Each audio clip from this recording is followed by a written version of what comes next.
Je ne m'autorise aucune erreur. Il faut que je gère tout. À la maison et au travail, je prends sur moi les responsabilités des autres. Pas de répit pour moi. Je dois être la meilleure. Si ce n'est pas le cas, je me juge et je culpabilise. Voici le témoignage touchant d'une fille hypersensible. Il est vrai que l'énergie dépensée pour cacher notre imperfection est immense, et notre attention est mal placée, car au lieu de nous concentrer sur notre but dans la vie, on se perd souvent dans des détails fatigants et inutiles pour notre avancement. Bonjour, je m'appelle Claudia, je suis hypnopraticienne et je travaille avec les personnes hypersensibles.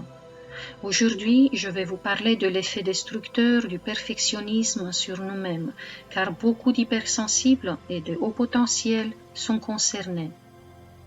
Si c'est votre cas, restez avec moi jusqu'à la fin pour voir quelles sont les solutions pour y remédier, vu que c'est tout à fait possible de se dégager de ce fardeau.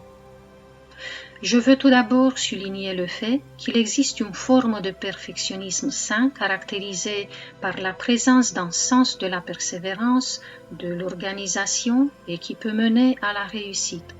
Dans le cas du perfectionnisme sain, le succès est source de satisfaction personnelle. Tandis que dans le cas d'un perfectionnisme malsain, les attentes envers soi-même et envers les autres sont excessives et impossibles à atteindre, et la réussite n'est pas reconnue. C'est à cette dernière forme de perfectionnisme que je ferai référence ici. Alors, une personne exigeante envers elle-même l'est aussi envers ses congénères.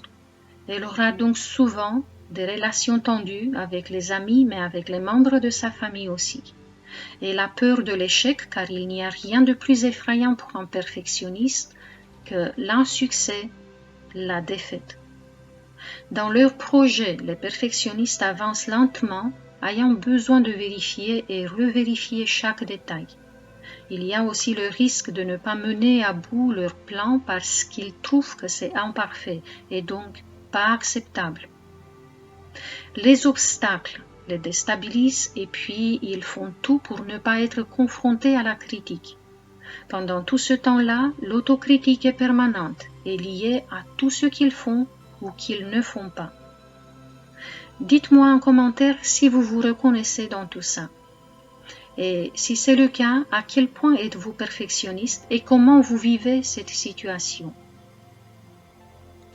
Vu que la personne exigeante n'est jamais satisfaite du résultat de son labeur, elle est convaincue que ça n'a aucune valeur aux yeux des autres non plus.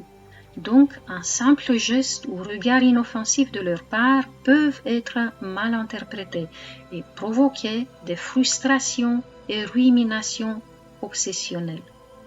Une personne très exigeante sera un parent très sévère et ses enfants risquent de le devenir aussi, car on leur demande explicitement ou par une attitude d'insatisfaction de faire toujours plus. Si cette personne devient consciente de l'effet qu'elle a sur ses enfants, la culpabilité va la torturer en plus. Les perfectionnistes sont rigides, tendus et stressés. Ils peuvent avoir du mal à trouver le calme pendant la méditation par exemple. En étant tout le temps sous pression, ils peuvent souffrir d'insomnie, de désordre alimentaire, de dépression. La rigidité pourrait être mise en évidence par le corps par exemple à travers les douleurs articulaires. Ils peuvent souffrir de migraines aussi.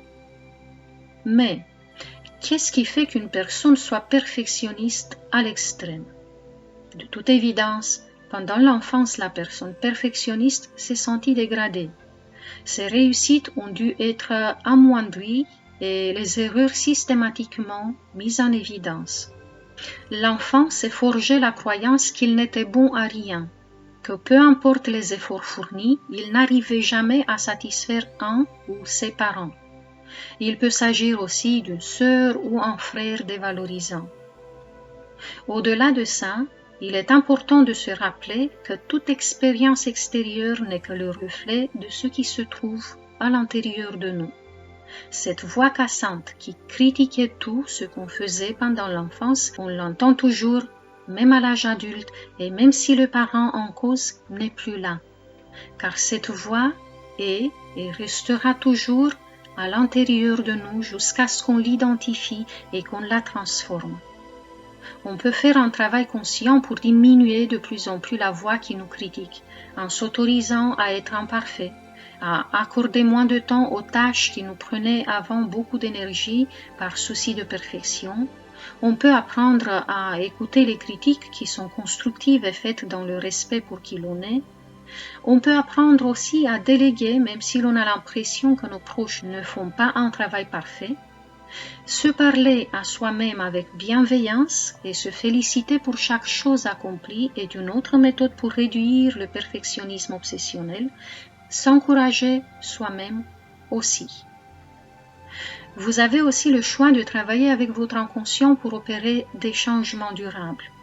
Pour vous aider à éliminer cette exigence exacerbée envers vous-même et les autres, j'ai publié sur la boutique en ligne de mon site une nouvelle séance. Vous avez le lien en barre d'infos. Si vous vous faites cadeau cette session, rappelez-vous qu'il est bon de la refaire après un temps et même plusieurs fois afin d'ancrer les transformations et d'activer de plus en plus le potentiel qui est en vous. Car à chaque fois, vous allez faire une nouvelle expérience de plus en plus profonde et intense en apportant dans votre vie des surprenantes et merveilleuses ressources. N'hésitez pas à vous abonner à la chaîne si ce n'est pas encore fait et à appuyer sur la petite cloche pour être informé dès qu'une nouvelle vidéo est publiée. Merci de liker et de partager avec les personnes autour de vous susceptibles d'avoir besoin d'entendre cela. Jusqu'à la semaine prochaine, je vous embrasse tous très fort. Prenez soin de vous.